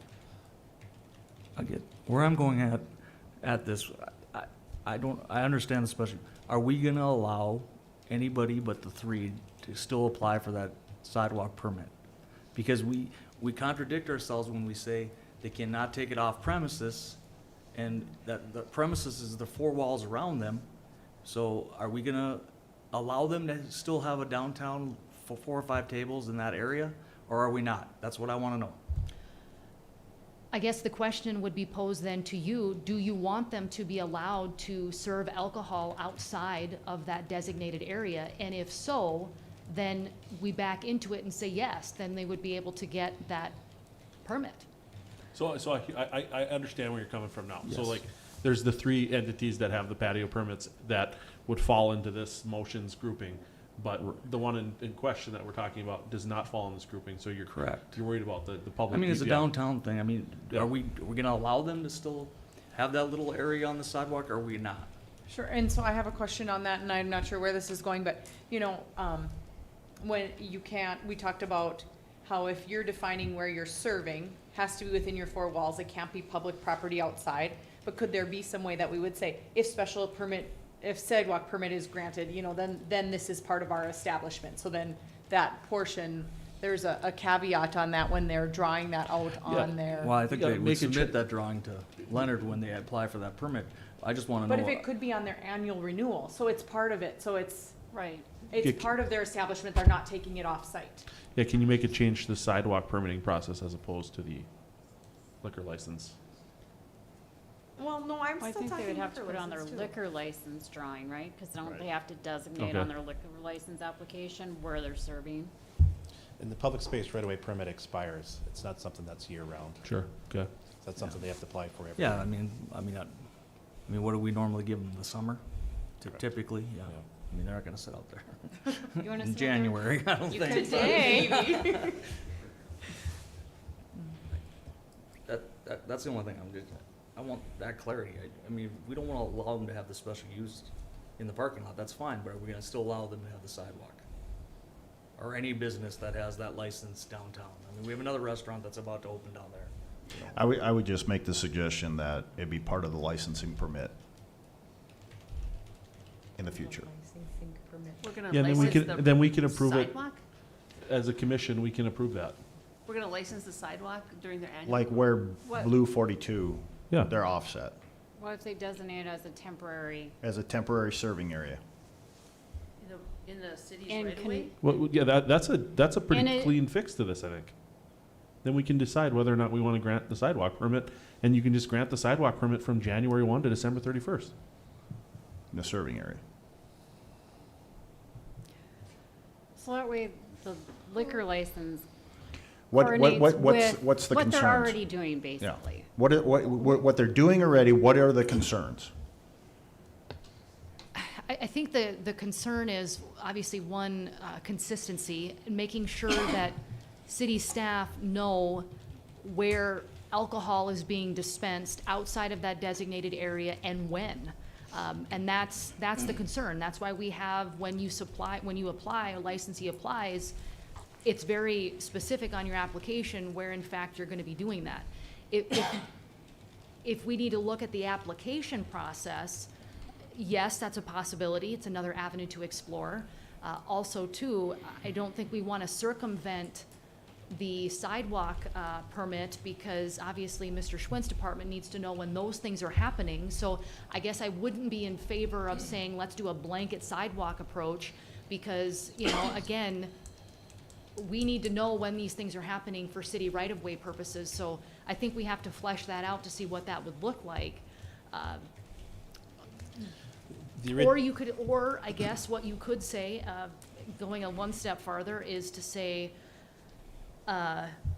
in the code where it identifies the licenses that they cannot be sold off premise, you could expand it to say, you know, or couldn't be sold on premise, and that would include any adjacent areas subject to a sidewalk permit or any other necessary permits issued by the city. That's a possibility as well. I don't think it's any surprise about these entities. They've been in business 4 or 5 years. We know what they're serving. This is not a surprise. But I I don't do know. agree with making it legal across the board, like. Then that's fine. Let's But make we it can elusive. simplify the process. When you apply for your liquor license, part of that, make it part of, if you wish to have the sidewalk like Blue 42 or any of these, that's part of the process, right then and there. They've been doing this for 4 or 5 years since they've been open. This is not a surprise. The Rock has had a sidewalk service area as long as I can remember. Just make it part of the process so that you guys can look at it right away. And then if you have any concerns, Mr. Schwint's office can look at it if it's gonna interfere with operations. I think everybody knows who uses these areas. And I think to piggyback on that, I think there's some common sense approach to that. There are some establishments that use those areas pretty consistently throughout the year, and then there are some that don't. And so, that's the question then. You never know when that individual is gonna need to use that area or decides. Obviously, during the summer, it's gonna be more commonplace to see it occurring. But, that could be something, again, that could be worked out on the application process. Chief Dossinger, do we have a lot of calls to these patios? We haven't had any issues with, obviously Blue 42. That's a very small area. I'm not sure just offhand how far that actually extends into the sidewalk area. I'd have to take a look at that. We have not had a lot of issues downtown, at the Rock or the Esquire Club when those are out. One thing that's, it's nice to have the permitting process, because oftentimes if we do get a noise complaint or for whatever reason they decide to put a loud band outside that evening, at least we're able to make sure that we know what time that band is supposed to be done for the night. And if we do get a complaint, we know who needs to be addressed regarding that. So that is one of the reasons why we have required those special event permits on top of the public space permit when they have these events. Somebody has to be held liable or accountable. When the public space permits first evolved, it basically came because of sidewalk sales. And when this was being drafted or written up, there's a strong proponent for people that thought there should be a food component in regard to this, as well as tables, rather than just alcoholic beverages. And I think that would limit some of this as well.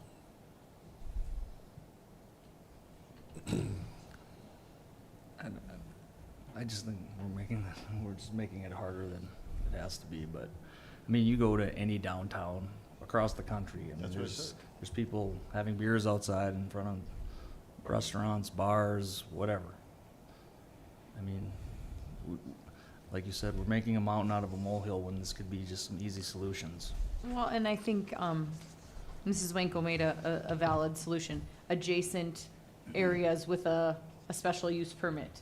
That seems like a caveat that then it's very appropriate, and the police know when it's a legal time to be out there. And in my mind, that seems like a sane solution. Well, because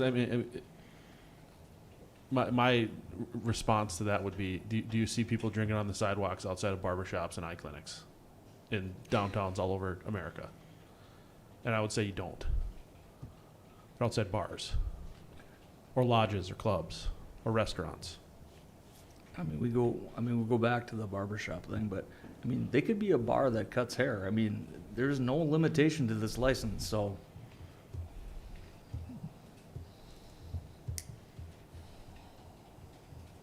Other than they can't serve hard alcohol. Right. Right now, currently, we have a motion on the table to approve the Chapter 4 with the amendment of the restaurants as catering an event. That motion has been put forth by Commissioner Oderman, second by Commissioner Soboluk. Any further discussion?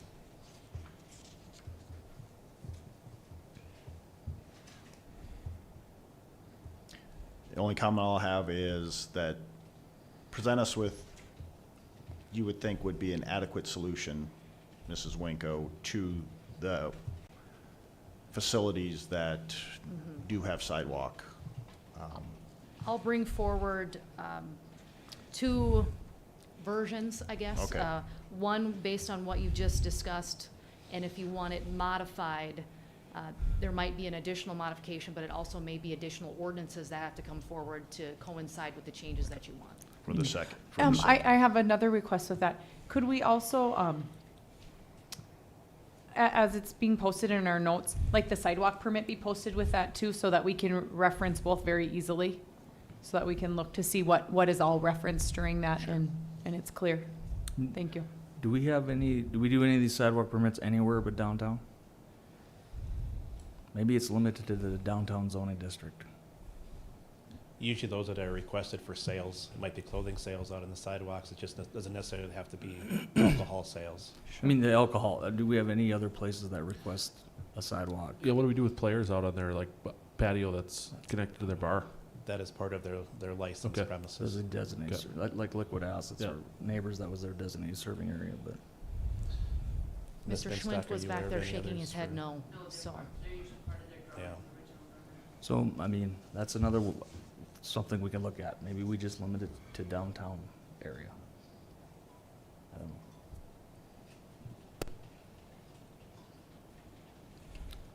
We'll get creative. Okay, thank you. Sounds good. Any further comments? Hearing none, we'll vote. Mr. Oderman? Aye. Mrs. Sobeluk? Aye. Mr. Frederick? Aye. Ms. Walla? Aye. Chair votes aye. Motion carries. Public comments not on the agenda. We're past that time, but if any individual would like to come forward and has any comments for the city commission, please come forward, state your name, let us know your concern, and, or if you have a question for the city commission. Also, if you are watching online, 701-456-7006. Anyone from the public?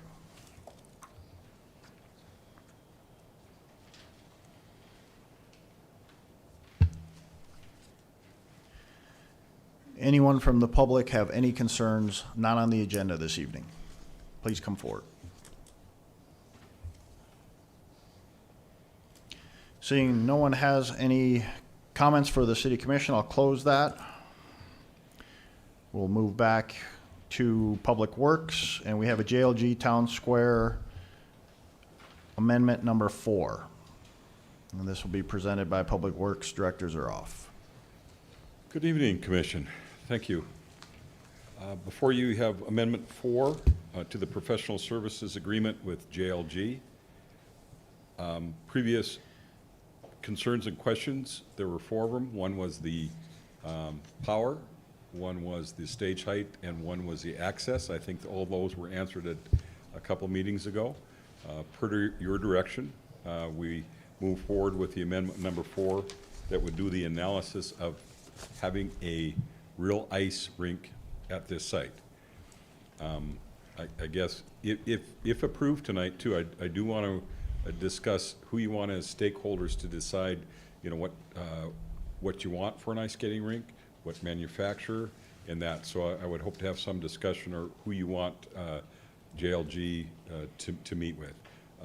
We did have a meeting today on the town square, and Zach Mathern with JLG was kind enough to stay for tonight to answer any questions that you might have on this analysis phase, and then how we're going to move forward to determine what we want for ice. So I guess, first of all, move forward with the approval of Amendment 4 for $3,500. Again, this is just the analysis phase for real ice at the Dickinson Town Square. I guess my question is, what needs to be analyzed? Well, That's mine as well. I'll let our architect talk about that. It is in the professionals agreement, services agreement, and we can, if he would want to go through that. Zach, I don't know if we're gonna let you leave if you bring this weather with you every time you come. Good evening, Commissioners. Zach Mathern with JLG Architects. We reviewed the additional services proposal a few commission meetings ago. I will talk through the portable ice rink infrastructure. There are several implications involved, and so before we actually make any design changes, we want to kind of review the implications with you as the owner and any stakeholders involved. I have a sample of those implications. It's not necessarily all-inclusive, but it represents the primary items that could affect other aspects of the design and construction. So the current proposal we've received from the DDEA, DID, to provide a portable ice rink system. It includes 2 chillers, so those are mechanical units that are very large, and they need a place to go. So we would study where those should go, and if there's any infrastructure needed to support those, such as a concrete pad that they would sit on, and power infrastructure to power those chillers. We also want to study with your group whether there should be any screening or fencing of those chillers for safety and visual purposes. Also, these chillers connect to the ice rink with large pipes where the cooling is transferred from the chillers to the ice rink itself. There's some decisions to be made whether those pipes would simply lay on the ground or if there should be an underground pathway so that you don't have to build a ramp or that they're not causing a tripping hazard in the plaza. Last few items, electrical service to those chillers. There's a question of whether we should move in-grade electrical boxes in the plaza so they don't fill with water when you do have a real ice melting on the site. And then kind of the last item is related to the slope of the site. It currently does have a slope for drainage, but when you have a portable ice rink, that slope is problematic because at one end, the ice may be 1 inch thick and the other end, the ice would be 6 inches thick, and that's hard to maintain. So we either need to permanently change the slope of the concrete, or on a yearly basis, you would have to come in with sand or a material to level that. And that's a requirement of the ice rink provider. So it's a matter of, do you want to pay for that up front as a change to the plaza design, or do you want to have that as a yearly kind of maintenance cost to install? So those are the things that we would kind of meet with our engineering and design team and the group that you designate to work through those questions before we actually change the design or move forward with any of them. I have a question.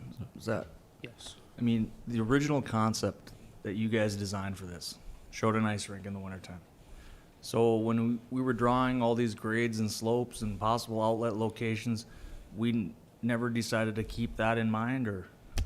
That's where I'm struggling. I mean, it showed on the original concept an ice rink in that area. Yep, and we had discussions whether that should be a synthetic ice rink or a real ice rink. And it was Does that determined- matter, though? It does matter, yes. Mr. President, Mr. Zuroff. I would imagine we have a lot of sand we have to get rid of throughout the year with Public Works. We do, and we always carry sand, we always have a sand pile. It'd just be doing that annually, and I guess determining how much you want to prepare for an ice rink or how much you want to have in place. And I guess that's, and what type of ice rink we want at that site. But yeah, I mean, it can, we have sand, we have those sort of things. Okay. It just, how's that gonna affect the, maybe, you know, flowers or grass or whatever's there, I don't know. So Okay. that's what we're gonna look at.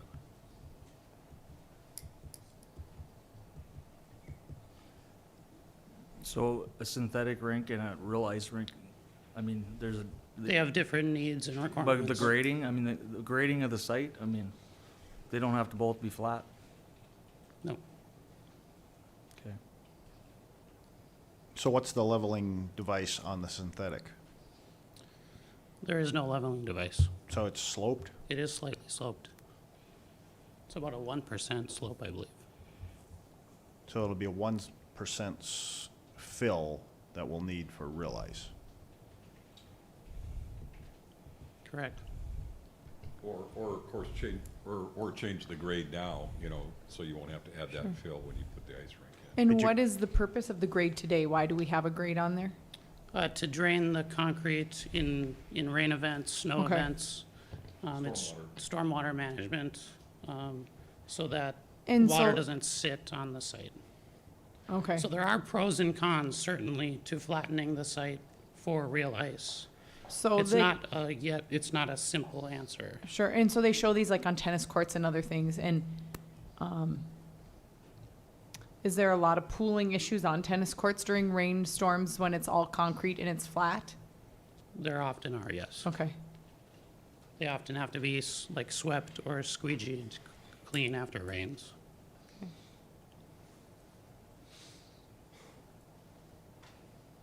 And I guess having rain would be a good problem for us. I feel like we don't get too much of Yeah. that here, but. Usually not a problem. Well, and I'm not gonna put words in Zach's mouth, but one of the things, you know, if we make it flatter, we do have storm lines there. It would be maybe as simple as putting another storm inlet in the plans, which isn't there. So, I mean, those kind of things, it's not a So like a drain monstrous you're fix. talking? Yeah, it's Mhm. just, that's what would be required, so. I would move to approve the amendment. I'll second it. Motion to approve the amendment with a second. I guess my one comment would be is the desire of the group raising, they say they have the money to raise to have real ice, that I guess we do need to look at this and make sure that it accommodates their desire. I don't know necessarily if we need to bury the chiller lines. I think that's something that you could probably put those chillers close enough and kind of set an area off limits. But I guess that's for you guys to come back with that recommendation to Well, us. and I'd like to understand the costs of the ice a little bit more too. You know, they shared with us putting in the ice the first year what the cost is, but what are the annual expenses to putting in the ice? And is it something that local staff can do, or will we have to hire a contractor to come out to do each year? So that would be or do we have an answer to that? I don't think we do, but Okay. I guess one thing, you know, you guys are the approval group, right? Yeah. So if you have somebody that wants to be part of these, I really would like somebody to be part of these Yeah. meetings. Because if we go one direction and the commission decides to go another, Sure. you know, we need to get the decisions made and move forward. Even if we use Glice, somebody has to install it. It's not there year round. So the rink gets installed, artificial or real, regardless of what we choose, there's installation and storage. So, Based on my recollection of some of the conversations we had, the company they were talking to would bring it in and then take it out. Yeah, I mean, If it was the you rent- can hire them to do it. They'll even store Yeah. it for you if you want, but. I don't think we ought to go that far. I think we have capable people in the city of Dickinson to put these up and take them down. So.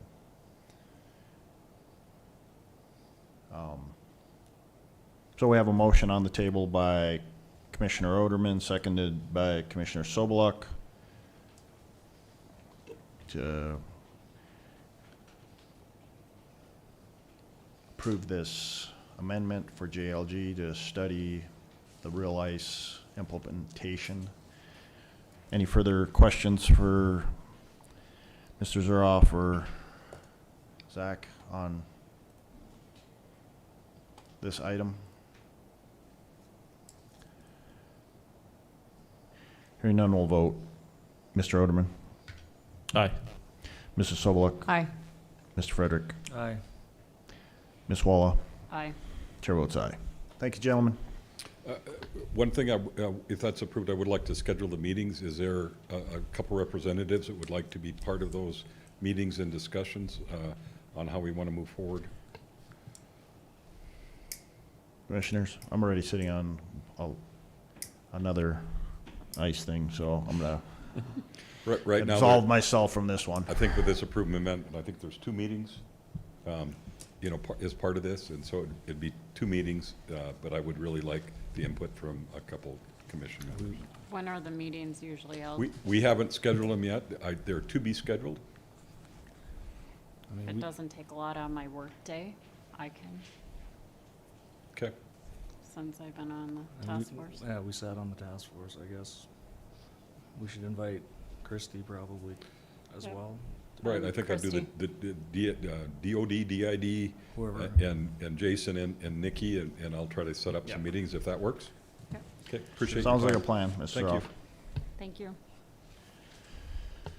All right, moving into planning, we have Kinsel subdivision consideration to approve second reading and final passage of ordinance 1745. This will be handled by City County Planner Steve Josephson. Again, this is ordinance 1745.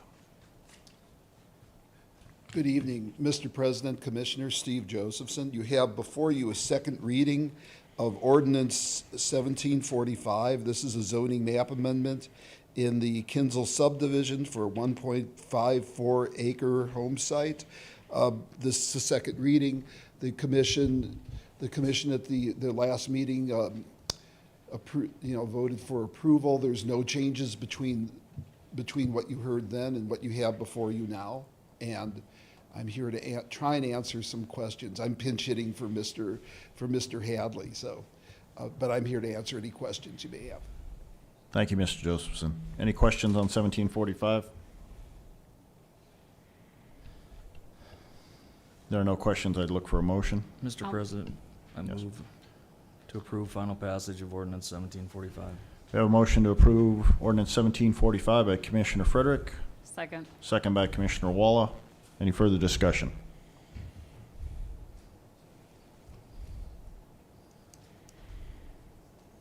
Hearing none, we'll vote. Mr. Frederick. Aye. Ms. Walla. Aye. Mr. Oderman. Aye. Mrs. Sobeluk. Aye. Chair votes aye. Thank you, Mr. Thank you very much. Thank you, Steve. Thanks, Steve. All right, nothing from building and code enforcement this evening. Commissioners, any items? Mr. Zuroff hasn't left yet. I have a couple things written down here quick. Ms. Zuroff, do we have a plan? I know the Public Works announced that you're removing the refuge once they start construction here on the softball. You guys are moving those bins for grass and For the new recycling from complex? from the complex Yes, area? yes. Is there any, I guess, an idea of placing bins out anywhere on the western side of town, say even out, if Roars has an area out there, or even on that land we have up by the middle school? We haven't. We've had a lot of discussions on that, to try to have those drop-off sites more available. And in the summer, we have more hours on Saturdays for people to come at the Baylor. The only problem, the further out we get and unmonitored, the more unusable and piles of garbage we get. And I know that's the discussion. I agree, I would like them all over, but talking to staff and what we get at those places is not good. One site we do have, I think, able to see some of it. If there are things that are dumped that we shouldn't allow. We haven't talked about those other sites. I think one of the things we were discussing the other day is when we expand the Baylor building, is to include what they call, say, Z-walls more, and have it available to the public that you can just drive up and drop off. You see them in other communities. You don't have to lift up. You just drop them off for trees, branches, compost, things like that. And having that open, almost all the time, so people can at any time come and drop off that. We haven't looked specifically at anything in the Roars edition or by the school, no. Okay. I think, I know it was announced on Facebook, but I think we need the messaging to be out there that those are going to be removed, because we're going to hear it as soon as they're removed. Okay. I know the commission is. Yeah. It's a popular item. Okay. Yeah. Yeah. Okay. No, they're very popular. Is the one on Broadway still going to be there? Right now it is, yep. So I think we should heavily advertise that Broadway is still available. Okay. So And they have a grass clipping location down there? I think so at Yep, Broadway. Yep, on Broadway, and we can sure get that out and put it more. I know, we put it in their newsletters, but we can get more information out there, Facebook and whatever. Even posting it at those bins, I mean, because when you're going to deliver them, when are they coming away? Is it before we're going to start clipping grass? I think it Okay. said March here. I think, yeah, they Okay, put it so- out that we're So gonna we won't pull be able them. to take our grass there at all this No, year, so no. it'll have to go out a different Go way to then. Broadway or out to the Baylor. Okay.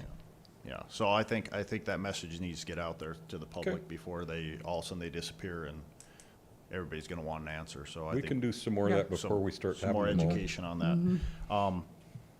I think that's all I have for you, Mr. Zuroff, thank you. Yep, thank you.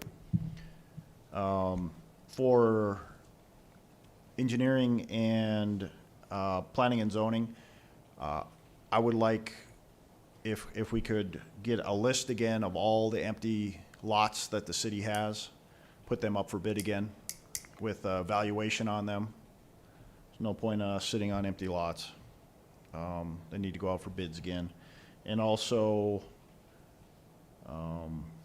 we need to look at the process. I know I talked with Mr. Winningham. I'll talk with the interim city administrator about the process of putting in a bid. If they do put a bid in below the valuation level, so that they have an explanation why they're putting in a bid.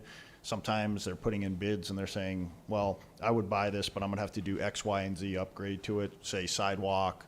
I know we have one property that's a existing parking lot that is not in great shape. They're probably going to have to do something to that. So if they have an explanation and the bid comes in underneath the minimum, at least we have that then as a commission, we could approve the sale of that below the minimum valuation. Now that we have an idea of our public safety training center, how big of location it's going to be, roughly 31 acres, I would like to see us put out an RFP for a master plan of that land on the south side. Had multiple people contact me, and I know there's some that have contacted the city. They're looking for land. So I think we need to master plan that area down there around the training center. On that note, I have gotten a question from some people that live out that way on how is the traffic going to be affected out there?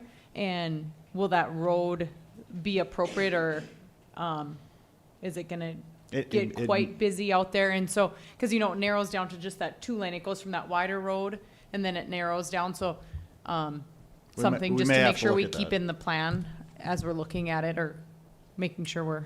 Commissioner Sobeluk, as part of that RFP, whoever we would bring on board to do that planning, they would look at that traffic and what those impacts good. would be. So you would have that information as we move forward.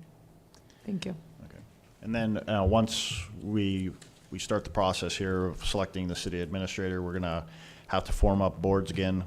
Looking for some commission input on the community board again, who they like to see on that board. If you have some members out there, I think we had, I'll get the numbers from Mrs. Dominic. I think we had 10 or 12 people on that before, the community board. And then we'll have the employee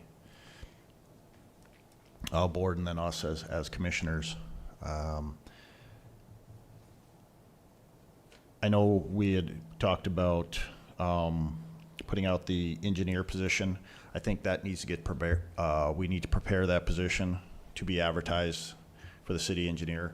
I would like to have the new city administrator on board, be part of that process, but I think we should start preparing to float that position also. So, just so Mrs. Dominic knows that we can prepare that and maybe get that job description out to us as commissioners so we can review it, what parameters we want that individual to work on within the city, if it's going to be part of the economic development. I think that was original designs on that, is also, besides being an engineer, being part of the economic development team. So I think that should be part of the job description. So if you have anything else, commissioners?